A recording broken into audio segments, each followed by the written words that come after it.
Hello everyone, welcome back to another episode of Building Moggy Caves, and today we are going to start working on the entrance to the dungeon. So I've already teased that in the previous episode, but this is the area we'll be working on, and I have already done a little bit of work. So let me just fly out here and I'll show you. So yes, I have put down some target blocks where I want the things to be, and I have already built this area just a little bit because it's literally just a lectern and, well, a piston here with a button above it. And let me actually demonstrate what this does. So because the players are going to be in adventure mode, they cannot place down the shulker box on the floor or on the wall. So what I have here is, if you have a full shulker box, you can put it in here and it will automatically dispense it over here. And the redstone for it is pretty quite simple. It's just this really. Let me quickly remove some of the stuff here. Okay, so this block is also actually needed. And we just have this little bit here. Really nothing special. I've used it a couple of times already in many redstone situations. And yes, so just quickly do that again, and let me just hang up this button, and I should probably redo the sign now. But yes, once the shulker box is here, you can get your stuff out, of course, and press the button, and you can put it in these barrels right here. So it's very simple, really. Over here we'll just have a lectern with the rules in it, but of course I have yet to write them. But I think that's gonna go much later on because I don't care about writing right now. I just want to build stuff and get going with this game. So we should do that. We should start with key 1 2 3 and reward 1 2 3, and then have a door here, and then have a start and an end, and mods input and return, or reput. Yes, Sandy would call it. Anyway, let's also put in 2 doors over here. We're probably just gonna use the same design as we did with Moggy Dungeon. And now that I think about it, we probably need some music again here. I definitely do not want the same tune as Moggy Dungeon. Maybe something a bit deeper and slower, and we'll see what we do. I honestly still have no idea for what kind of tune I'm going for, but I think for now this is going to be the easier task. So we're just gonna have to make an item filter so that it only accepts key 1, 2, and 3 and whatever reward. But we have yet to make the rewards anyway, so for now these are going to be empty. So let's start building the filters. So what we're going to need is to put, let's see, 3, 1 down, and then this shape. Yes, we need to repeat this shape 2 more times here. So let's see.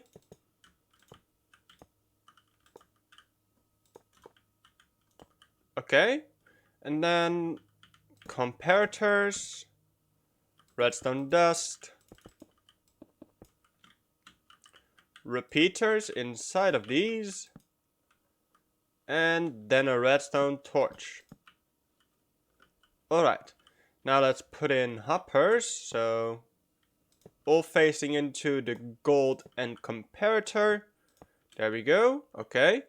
And then let's get small, okay, and then just fill this up as well. Then medium should go here.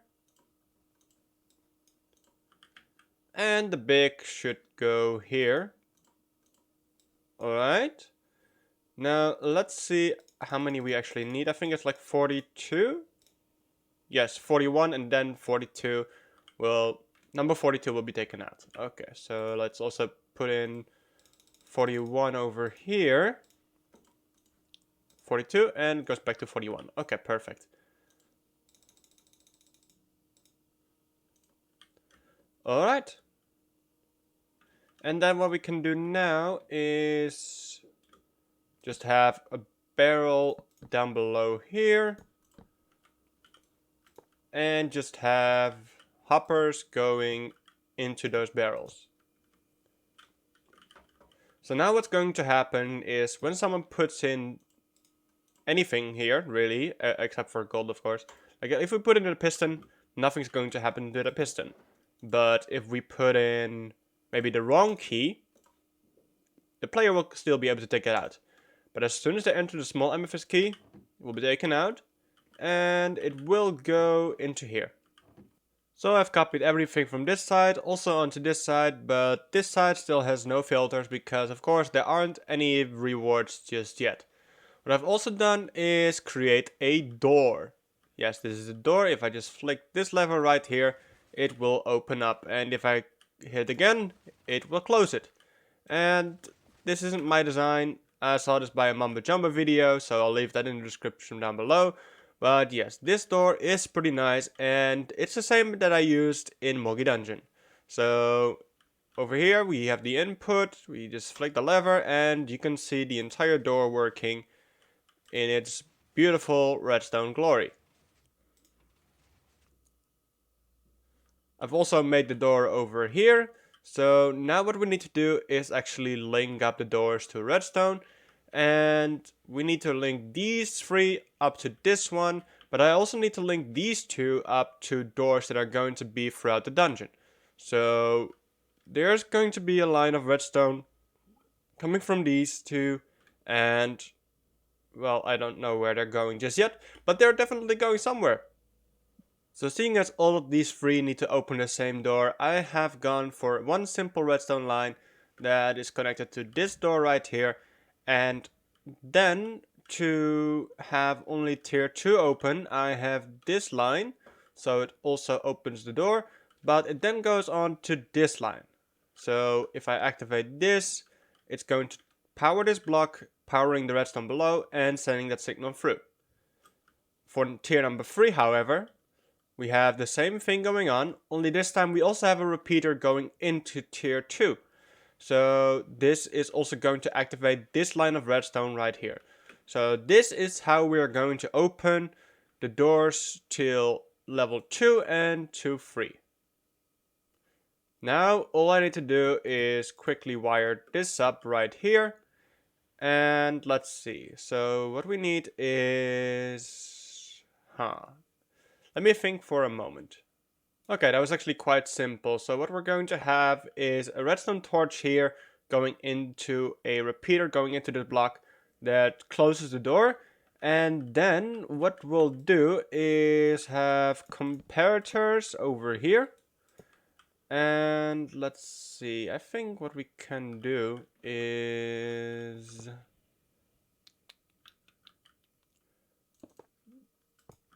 because we need this, okay.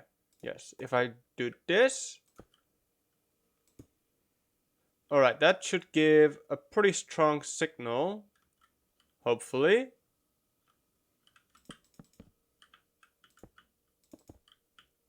Let's see how long the door opens for if I trigger this one. So let's grab a small amethyst key and put it in here.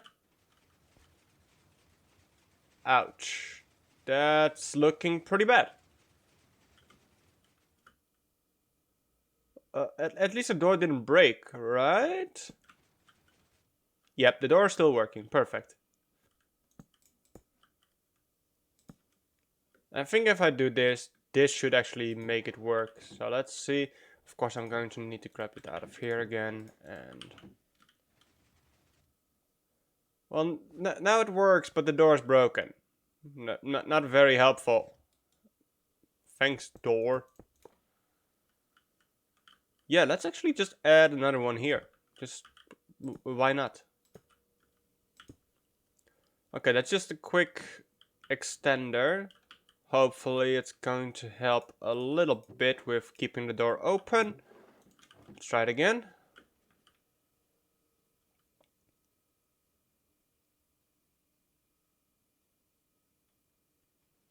Yeah, I think this is long enough. If someone doesn't make it through the door after this, then they deserve to just lose their key. Next up is the start and the end. So let's get 2 buttons, and that's done. And of course it's not done because of course we're going to have to tie this up quite a bit to all the redstone that is going on over here. But what we could do already is, let's see if we can find some green and some red wool. Okay. And what we can do is already tie it up to the door, of course. So let's, instead of having an extender like this, we're actually going to have to keep the door open for a bit. So let's grab a bunch of stuff that, let's see, yes, okay. So this is all we'll need, I think. Let's go one more. Piston, redstone, boom, okay.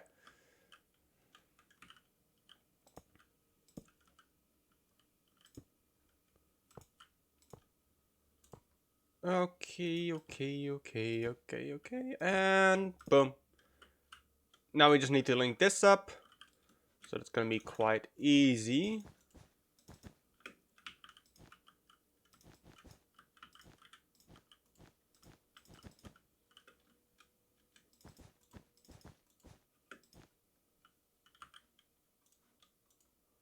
Let's grab redstone dust, create a line, and that's done.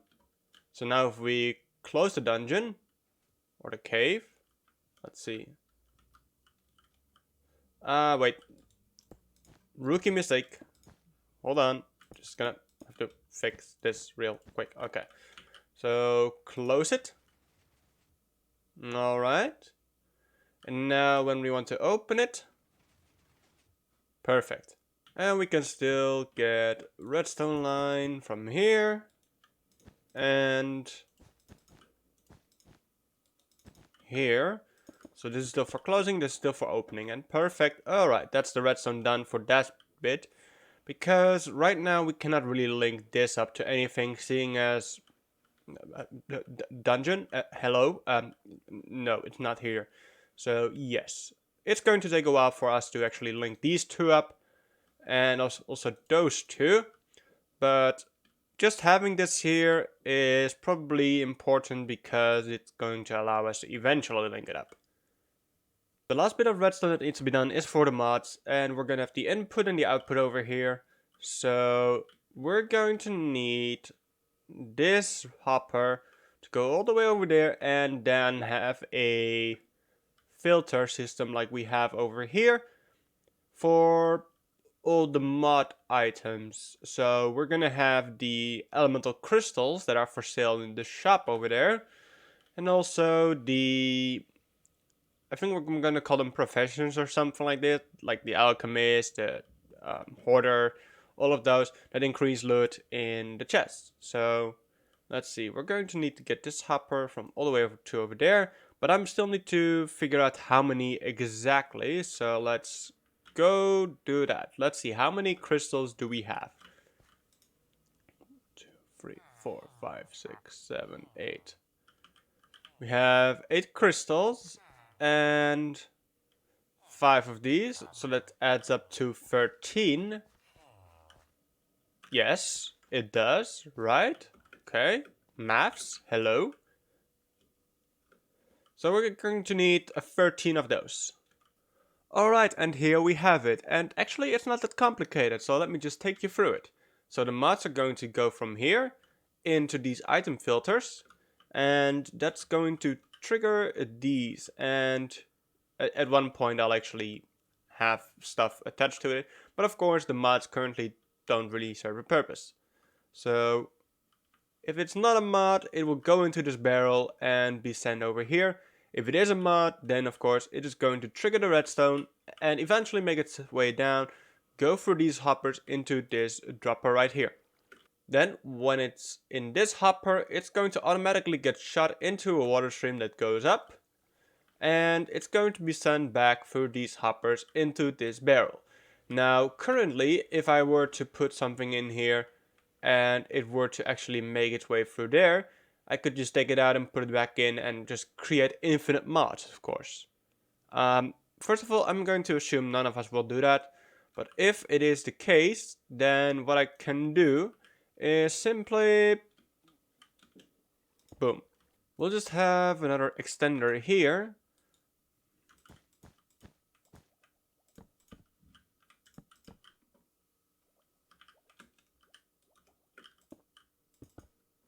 just have redstone. Boom. Okay. So yes, this is for when the game ends.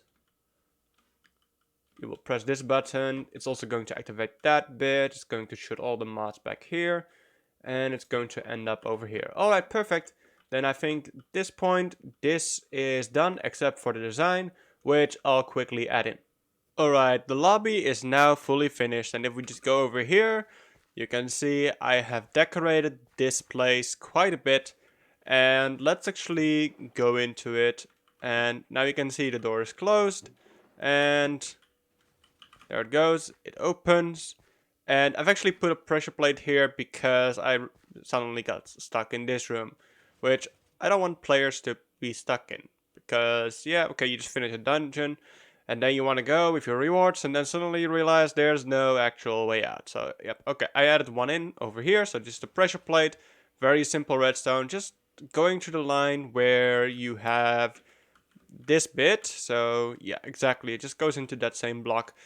And let's go back into creative. Okay, and let's start the dungeon. And nope, I haven't added any music yet, but I think I'll do that maybe right now. Alright, I think I found a tune that I'm happy with, so let's listen to it. Let's actually go into music settings, turn it all the way up, which I'm probably going to regret, but let's listen to it.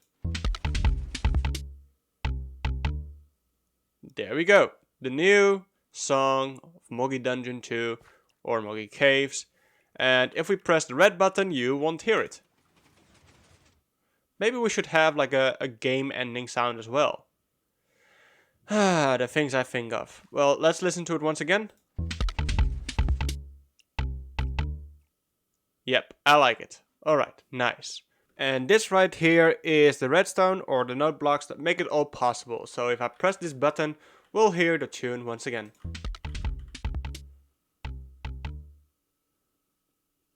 And with that, I think this is now 100% complete.